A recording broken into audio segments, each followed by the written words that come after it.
Olá, eu sou o Fábio Sobieck, sou especialista certificado em segurança e você está no programa Conversa Segura, um bate-papo com profissionais da área de cibersegurança para a gente conhecer um pouco das histórias, de quem começou lá atrás, para saber sobre dicas para o mercado de trabalho e conhecer um pouco mais dessas pessoas. Vocês pediram e hoje ele está aqui. Ele que tem um canal no YouTube também falando sobre dicas de cibersegurança, ele é autor de livros, tem treinamentos na área. Com vocês, Daniel Donda. Obrigado, Daniel, por ter aceito meu convite. O prazer é meu. Eu estou muito contente de estar aqui. Obrigado. Bacana, Daniel. Bom, além do canal e dos cursos que você já ministrou e dos livros, né? O que você trabalha, em que área que você trabalha de cibersegurança atualmente? Uau!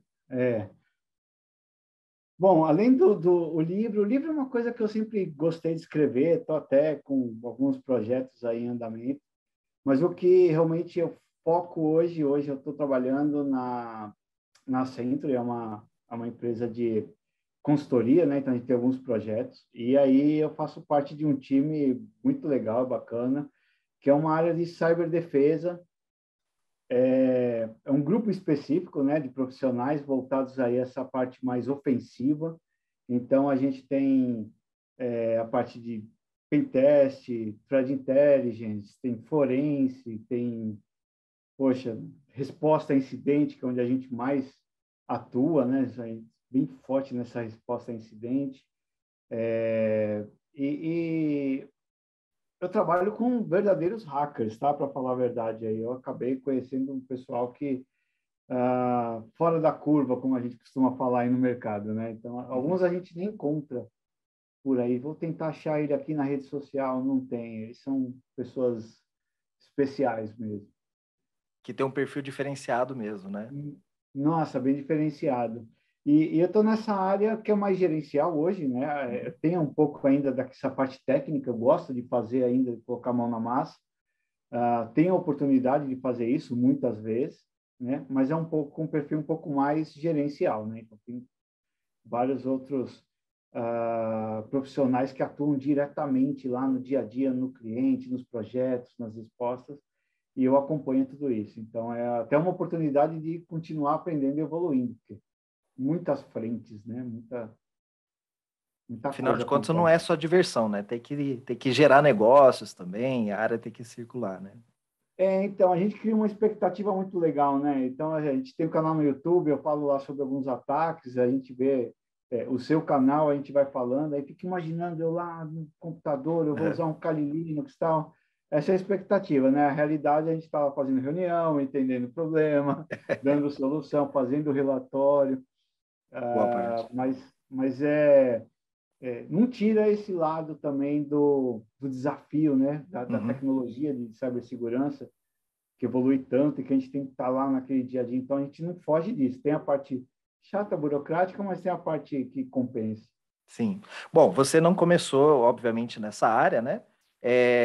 Como que você entrou na área de tecnologia? Você já sonhava em trabalhar em segurança? Ou como que você chegou nessa área?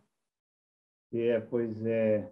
Bom, eu comecei, dá para perceber pelos cabelos brancos que não faz pouco tempo, né? Então, eu comecei há muito tempo atrás.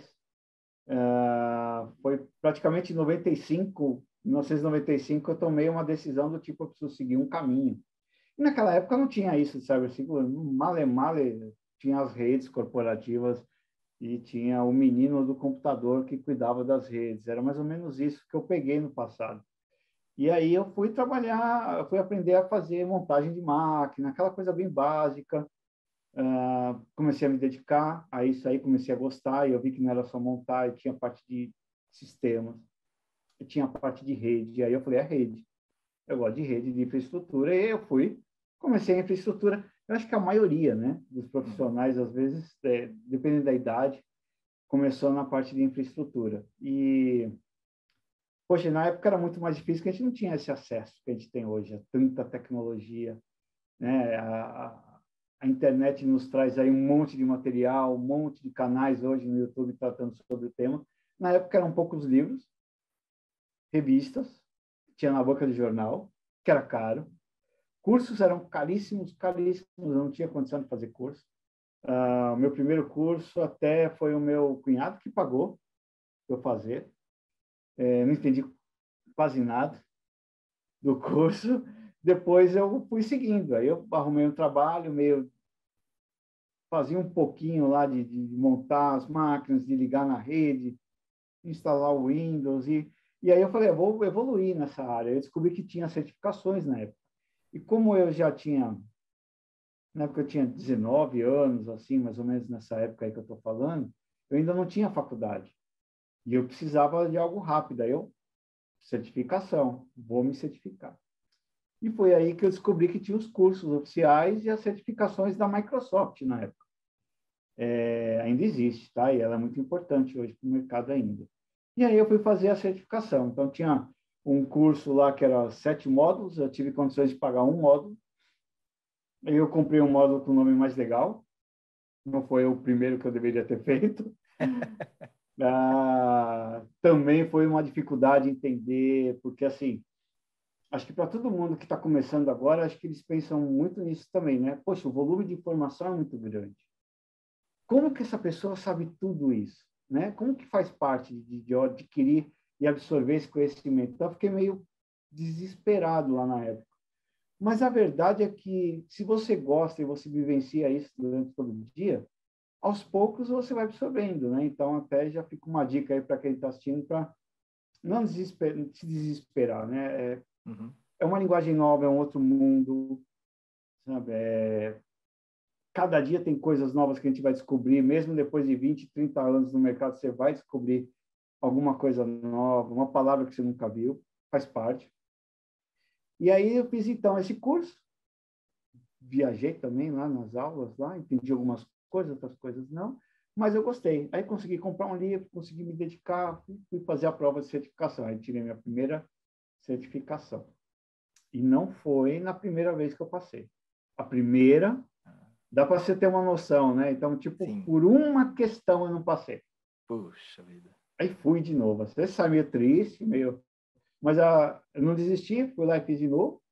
Aí passei e comecei a procurar novas oportunidades, porque aí eu tinha uma certificação, então mudou tudo, da água para Sim. o vinho.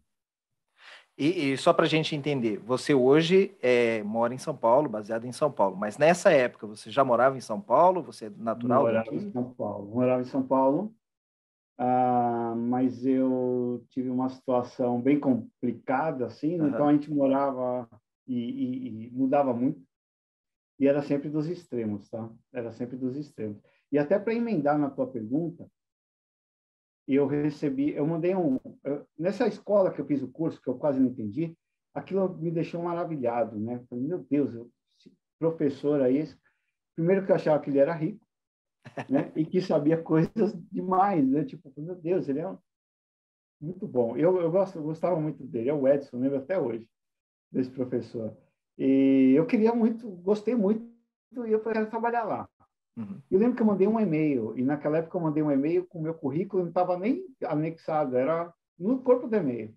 E eu assinei lá embaixo, a primeira certificação Microsoft, você é um Microsoft Certified Professional, MCP. MCP. Aí eu coloquei lá, MCP Daniel Dono, e mandei no e-mail. E, por sorte, caiu para o RH, que uma pessoa lá importante leu e falou, mas esse carinha fez uma coisa que eu tive que ler o currículo dele, porque eu não estava anexado, estava no e-mail. Ele gostou, me chamou e fez uma proposta. E aí eu fui trabalhar nessa escola, porque eu poderia ter a chance de aprender muito mais, uma escola de informática. Sim. Ia ter os computadores, ia ter os professores, e eu ia trabalhar no suporte técnico, da meia-noite às 6. E eu morava no extremo zona sul da capital de São Paulo.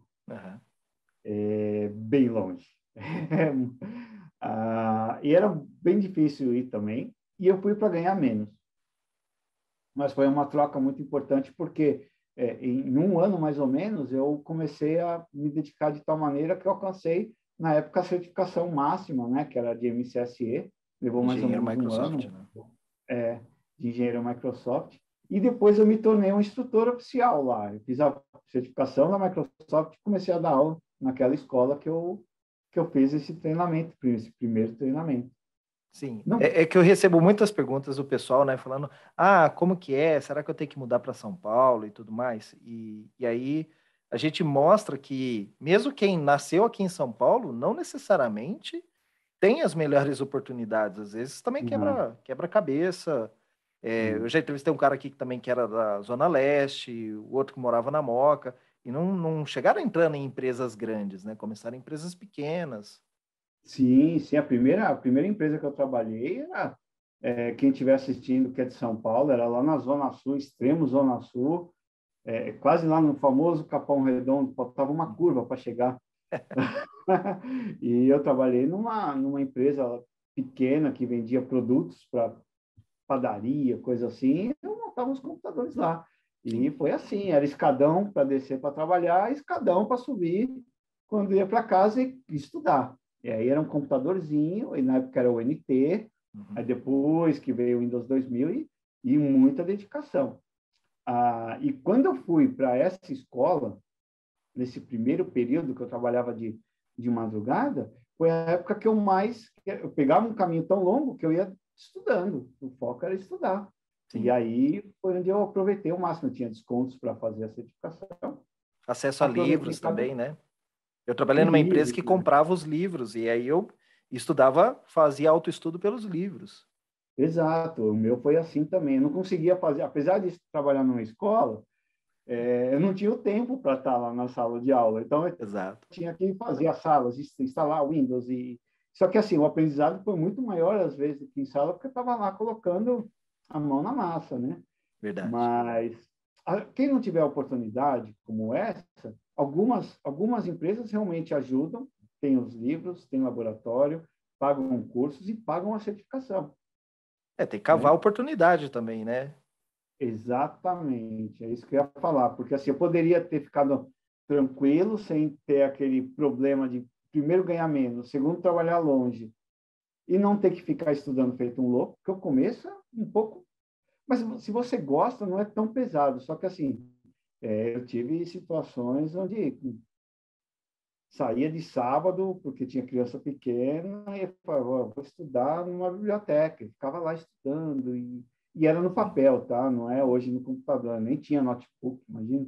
Malha, o meu 486 lá funcionava, meu Pentium 100.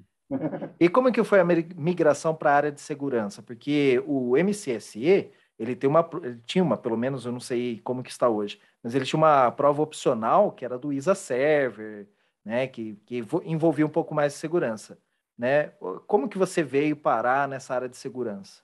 É, bem antes disso, eu já gostava de segurança. Quando eu comecei a trabalhar com rede e estudar, né, um pouquinho até antes de ir para a escola, eu passei alguns anos naquela empresa lá, trabalhando, Uhum, e eu já estava nesse submundo, né? Então, assim, a gente entrava nos canais, no Mirk, foi a época que o Kevin Mitnick foi preso, então tinha aquele Free Kevin, né? Então, era uma contracultura. Então, aquele mundo hacker era uma coisa do tipo revolucionária. E eu gostava muito disso. E aí, quando eu fui depois seguir essa área, aí realmente eu fiz essas provas opcionais, né, e segui a carreira de security dentro de Microsoft. E comecei a dar treinamento e cada vez evoluir. Só que era algo mais de gostar do que atuar. uhum. E a atuação foi acontecendo ah, bem depois que eu acabei saindo para ir para a consultoria.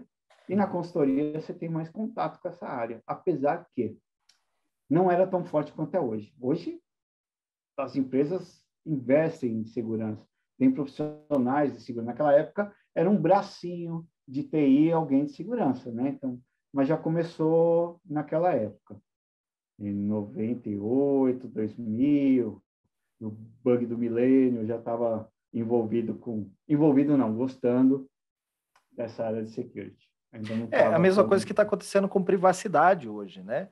A privacidade começou dentro da área de segurança, mas já algumas empresas estão fazendo spin-off e criando um departamento de privacidade que é Exato. fora da área de segurança. Tem profissionais que estão indo mais para essa área, se especializando.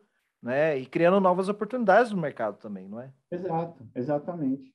Foi bem isso que aconteceu. E depois desse amadurecimento, vamos dizer assim, né, que ficou mais madura as áreas de segurança, aí eu fui realmente me especializar. Então, aí eu fui participar da Security Plus, né, da CompTIA, aliás, onde eu fiz a Security Plus, que é uma certificação de nível inicial, eu acho, que é para que eu mais indico para quem está começando e fala, poxa, você tem uma visão de segurança, para a Security Plus, acho que ela te dá a forma mais abrangente de você entender os conceitos de segurança.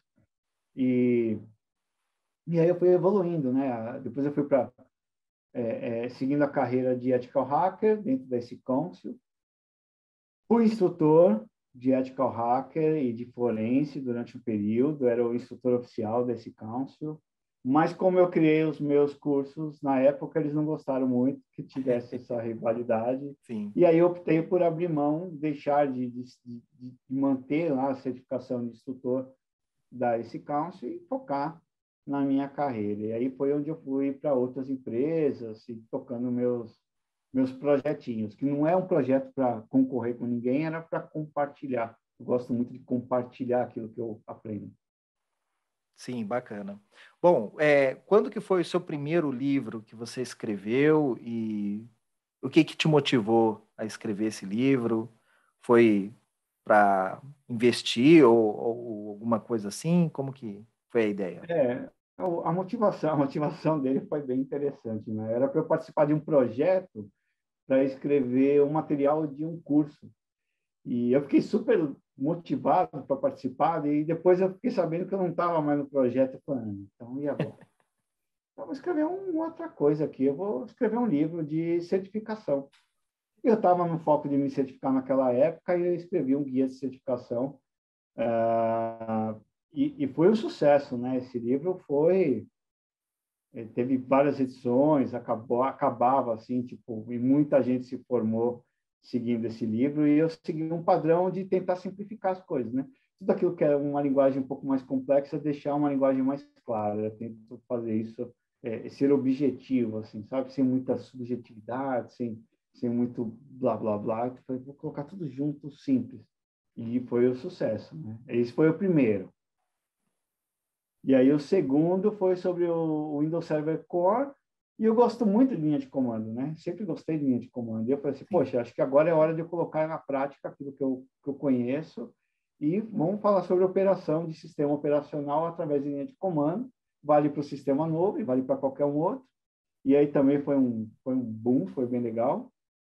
E depois eu fiquei um tempão sem fazer nada, e escrevi um livro sobre a Lei Geral de Proteção de Dados, que foi o último, e o foco é, tipo, tem uma lei que fala de dados, e o que tem a ver tecnologia e essa parte, como que eu separo? Aí eu falo um pouco de segurança da informação nesse livro, mas de um jeito bem simplificado mesmo, só para entender a lei. É um livro bem curtinho, pequeno, que bombou também, esse bombou.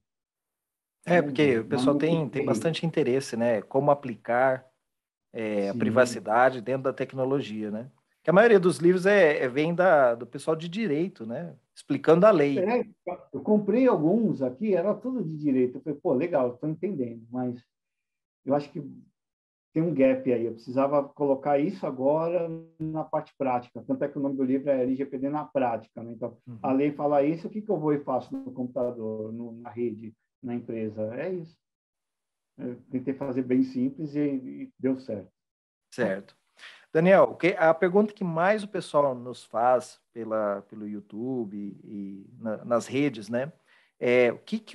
Por onde eu começo para a carreira de pentester, né? E você está justamente agora atuando mais dedicado nessa área, né? E assim, tem diversos métodos, tem gente que tem treinamentos, tal. Mas específico para a carreira de pentester, né? Por onde que a pessoa pode começar? Porque eu já deixo claro para todo mundo que eu não trabalho com pentest, então não é uma área que eu conheço, eu trabalho mais no Blue Team, né? Protegendo. E aí o pessoal fala, traz alguém que fala sobre isso, tal. Então, para quem quer começar nessa carreira como pentester, especificamente, por onde É, começar? bom, acho que a primeira parte que quando a gente pensar em pen test, é conhecer bem a tecnologia. Então, eu não posso tentar burlar um sistema que eu não conheço, ou, né, encontrar brechas no sistema que eu não conheço. Dá para chegar no sistema que você não conhece nada? Sim, é igual uma casa. Você vê uma casa e fala, vou tentar entrar nessa casa. Você observa, você analisa, você estuda e você desenvolve ali uma tática para você poder fazer isso. Do nada é muito difícil. Então, assim, o que a gente faz? A gente segue alguns caminhos. Então, quando a gente for falar, por exemplo, de web, a gente tem, né, o OWASP, que tem um conjunto lá de vulnerabilidades, que a gente já são as mais conhecidas, que a gente pode pegar cada uma dessas vulnerabilidades e estudar, entender a tecnologia, estudar como que ela foi descoberta, quais são os métodos que eu posso atacar, né? E isso aí já vai ajudar a ter essa visão. Aí eu estou falando no mundo web, né? Falando no mundo de infraestrutura, aí você já tem que entender um pouco de como que é uma infraestrutura corporativa de uma empresa. Então, o que essa empresa tem? Ela tem uma rede operacional Microsoft, ela tem uma cloud Microsoft, ou do Google ou AWS, ela tem servidores Linux, e aí eu vou entender esses objetos, né? Essas tecnologias, e conhecer como que elas funcionam para encontrar quando que elas vão deixar uma pequena brecha que eu possa explorar. E aí, para eu começar a estudar isso, eu tenho que estudar toda a tecnologia. Então, rede, sistemas operacionais, entender muito bem da camada OS, né? Aquela coisa básica que a gente fala que, pô, isso aqui é o básico que você tem que ter, e que você vai usar muito depois. E aí, uma vez que você entende isso, aí você vai começar a seguir também outros recursos que são existentes que já nos ajudam a avaliar métodos para ataque. Então, eu posso falar, por exemplo, eu falo muito no meu canal do MITRE, né? Eu sempre coloco ali. Nele a gente consegue ver as técnicas, as táticas e os procedimentos que os hackers, né? A gente usa o termo atores maliciosos hoje, né? Falamos mais rápido. Atacantes, alguma Os coisa atacantes, o que eles usam? Quais são as técnicas? O que eles fazem? Né? Brute force. Brute force aonde? Qual é o tipo de... Qual é o método? Qual é o sistema? Onde que eu encontro essa falha que eu posso fazer um brute force e não ser detectado? Então, a gente segue esses procedimentos. A gente vai conhecendo, estudando como eles fazem, né?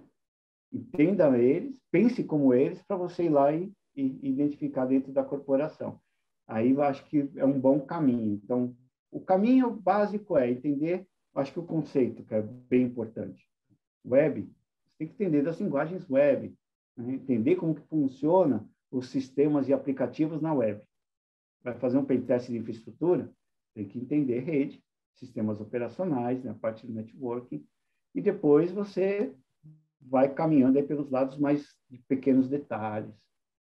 Acho que essa é a melhor dica que eu posso dar, assim. Entendi. Agora, mito ou verdade? Existe pentester e CISP Júnior? Ou isso é mentira? O cara, para ser pentester, não dá para começar como júnior, né?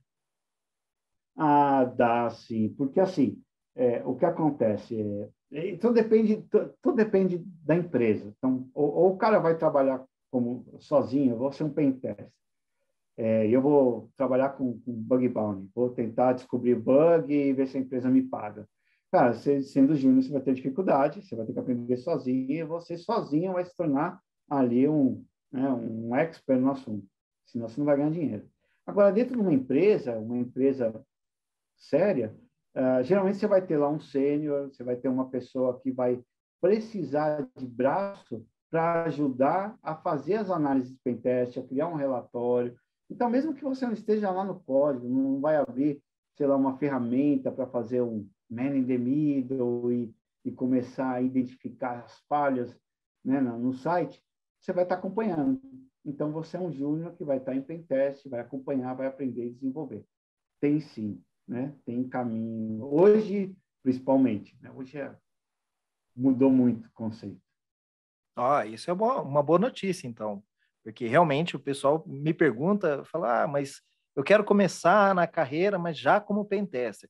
E eu sou um pouco mais assim, calma, cara, vamos conhecer os Calma, né? fundamentos da segurança primeiro e tudo mais. Mas se tem Isso, já porque senão oportunidades para vai ser júnior, muito difícil, né? Se ele só quer pular fases, então, tipo, pô, eu quero ir lá atacar, sei lá, um sistema do Active Directory. Né? Como funciona o processo de autenticação do Active Directory? Não sei, né? É igual os hackers de antigamente, que Windows não presta, não preciso de Windows, é who Windows. É só Linux no mundo. Tá, e quando você for atacar a empresa usa Windows, você conhece ele o suficiente? Só usa Linux? Não existe isso. Então, assim, tem que entender tudo, de tudo um pouco, né? Mas sem desespero, né? Caminhando aos pouquinhos. Mas tem essa oportunidade hoje nas empresas de ser par de um sênior, né? De um profissional, uhum. como júnior, para auxiliá-lo nas funções. Eu acho que eles herdaram um pouco do que as grandes consultorias faziam antigamente, né? Consultoria de contabilidade e auditorias, né? Colocava Uhum. sempre um sênior junto com o pessoal mais júnior para ir ensinando, para pegar o macete, né, da coisa, né? Mentorizando, Sim, né? Não é injusto para o cara começar como um júnior numa empresa, que ele está sendo mentorizado, não é? exato, exato. É bem isso. E é muito difícil você mensurar, né? Tipo, aonde você está, qual é o teu nível? Porque é muito relativo. Algumas áreas que a gente tem, por exemplo, de threat intelligence, né? Que eu vou fazer análise, ou threat hunting, eu vou procurar uma ameaça aqui, vou criar hipótese. Então, é, não sabendo nada é muito difícil, mas às vezes a pessoa tem uma visão diferenciada, sabe? Tem Uhum. um skill diferente que vai ajudar, que vai integrar. Então, não dá até para poder falar, ter essa separação. Mas uma coisa que eu sinto muita falta, assim, hoje, sempre, aquela base de TCP/IP, de protocolos, sabe? Essa coisa do conceito, muitos pulam. Por quê? Porque parece que é um pouco chato e eles querem ir para a parte legal, né? Quero atacar, tá? Mas para você atacar, você tem que passar por isso, você tem que entender alguns conceitos, né? Então, vale a pena se dedicar um pouquinho e, quando for estudar, pensa nisso. Isso é o que vai te trazer a solidez para fazer um ataque de pentest, por exemplo, bem sucedido. Eu acho que a gente, e eu me igualo um pouco aqui com você, ouvindo a sua história, a gente aprendeu de uma maneira diferente, né? Por exemplo, você falando de protocolo tudo, eu me lembrei que quando eu aprendi protocolo TCP/IP, eu trabalhava com Novell, né? Então era protocolo SPX, era outra linguagem, né? E a primeira vez que eu tive que me deparar com TCP/IP foi para instalar um roteador. E o pessoal falou, ó, o desafio aqui, ó, um roteador Cyclades, você tem que fazer funcionar. E eu, puxa, meu, e agora, né? Aí que eu E fui agora? estudar a base de TCP/IP, saber de endereçamento e tudo mais. Aí quando eu migrei ali um pouquinho para o NT, que já era TCP, né? Aí já foi mais fácil assimilar, porque eu falei, ok, já entendi a base, sei o que é o máscara de subrede e tudo mais, então foi mais fácil. Eu vejo também isso, que a galera quer muito assim, eu quero saber a ferramenta, qual que é o software para invadir celular, mas, cara, você não entende como que funciona um celular por dentro, como funciona um sistema. Exato. Eu não sou contra assistir um tutorial ou ver alguma coisa assim. O pessoal briga, às vezes, um pouco. Fala, ó, não está errado. É tão diverso que é legal que tenha isso, né? Uhum. Eu não estou pulando uma etapa se eu seguir isso. Só que, assim, a pessoa vai se enganar se ela ficar só naquilo. Então, pô, legal, você viu um tutorial, gostou, você foi lá, fez um teste, fez um laboratório em casa, ok. Agora vai um pouco mais a fundo. Tira aí alguns ensinamentos disso, né? Vai um pouco lá na raiz daquele negócio, entende um pouco a parte conceitual, e aí sim é legal, aí sim não tem problema. Porque senão vai ser muito. E uma coisa que é uma dificuldade muito grande que a gente vê é que existe um desequilíbrio. Tecnologia é complicado. Ou o cara é muito técnico, né? Aí ele tem o hard skill e zero soft skill. O cara não tem muita capacidade de falar, de explicar, às vezes de, sei lá, fazer uma apresentação. Tem que ter esse equilíbrio. E quando você estuda a parte conceitual, você fica até mais fácil você desenvolver esse soft skill. Você consegue explicar para uma pessoa mais simples. Eu passei por muita dificuldade disso. Você ter que pegar uma coisa muito técnica e falar para uma pessoa que é um gerente. E você vai ter que fazer isso para vender sua ideia, seu negócio. Por que tem que defender aqui? Por causa disso, isso. Tem que saber falar. Aí o técnico não. Tem que ser porque sim. Né? Na minha atividade mais de proteção, eu trabalhei bastante tempo em consultoria, eu tinha que muitas vezes explicar para um desenvolvedor por que ele tinha que colocar um controle, e ele vem com aquela a máxima, né? Mas ninguém vai fazer isso, ninguém vai mexer nisso. Bom, você não pode considerar que a pessoa não vai ter conhecimentos técnicos para fazer isso, né? Para emitir um ataque como esse e tudo, né? Então, às vezes, você tinha que explicar com uma linguagem mais fácil e tudo mais. Então, realmente, esse papel de comunicação é vital em todas as áreas, né? Ajuda bastante, ajuda bastante. Até porque ela é concorrida, né, também. Então, você tem que mostrar o máximo possível que você pode né, daquilo que você evoluiu aí no seu currículo e tudo, para demonstrar até essa capacidade aí. Então, não é só a parte técnica que é para desenvolver, né? Uhum. Desenvolve um equilíbrio entre as duas. E Então, uma aproveitando que boa você está dica. falando em oportunidades, e você trouxe essa boa notícia para nós aqui, que existe sim o Pentester Júnior, né? Como que você vê o mercado da área de segurança da informação para quem está começando? Tem oportunidades, não só aqui em São Paulo, né? Porque tem gente no Brasil inteiro que quer aprender, quer trabalhar na área de segurança. Como que está Uhum. o mercado como um todo, assim? Está aquecido, o mercado está aquecido, oportunidades. Existem muitas oportunidades. Tem até, eu posso até me arriscar a falar que tem muitas vagas que elas não são preenchidas, mas aí não é para quem está começando, tá? Então, é interessante que você comece, se dedique e estude, porque se hoje ela não está preenchida, com a evolução, né, dos novos ataques, dos malwares, da forma como está acontecendo, a gente vai precisar sempre aí de pessoas especializadas. E está muito bom, o mercado está muito bom, está pagando bem, Uhum. porém tem que peneirar. Ao mesmo tempo que está difícil também, porque assim, alguns não querem pagar o suficiente, né? Tipo, tem empresa que tem essa questão aí ainda de não valorizar a dedicação que o profissional de cibersegurança vai ter que ter. Mas para quem está começando agora, também vou dar uma dica. Às vezes você não vai conseguir entrar diretamente na área de security. Sim. A área de security vai colocar algumas exigências que é muito difícil de você rapidamente alcançar, né?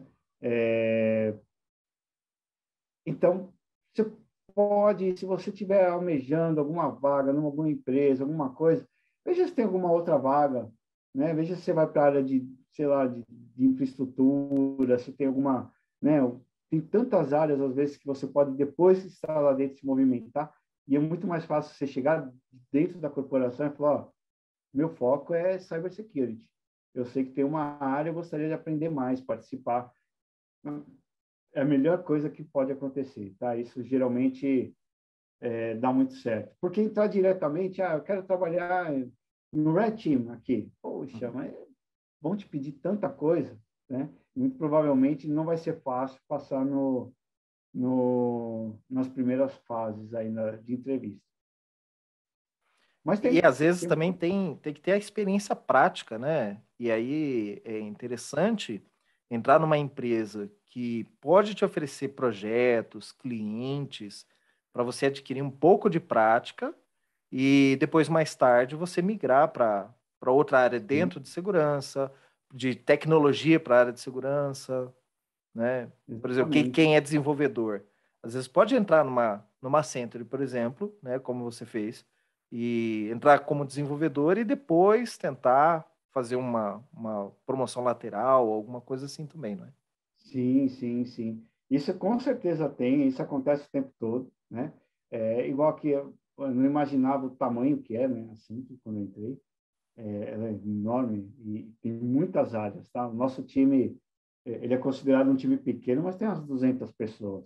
Então, imagina só se isso é pequeno. Isso não é pequeno em lugar nenhum, né? Então, tem Tem a área de security da Accenture, né? Tem a área nossa, que é de cyberdefesa, que é a parte mais ofensiva. Tem outras áreas que tratam de segurança, que fazem a aplicação de segurança em cloud. Então, assim, tem muitas áreas.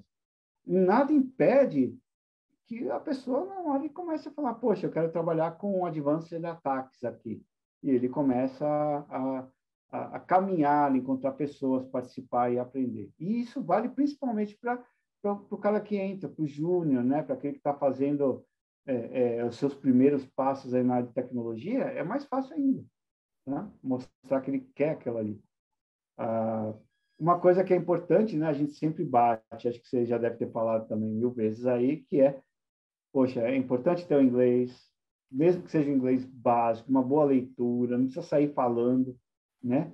Mas uma boa leitura técnica e você pega as manhas rapidamente. Certificação ajuda? Ajuda. Certificação ajuda. Porque, assim, currículo é pontos que você vai ter para mostrar lá na hora que você está.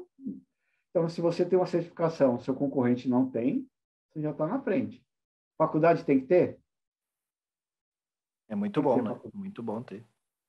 É bom ter. Dá para entrar sem faculdade? Dá, mas as grandes corporações, se você almeja trabalhar Eu já trabalhei em grandes empresas, então eles vão exigir, tá? Eles vão exigir. Então, mesmo que às vezes não seja da área que você já começou, finalize, né? E faça uma certificação, ou faça uma especialização depois, né? Quanto mais você tiver pequenos títulos que você vai colocando no seu currículo, melhor, né?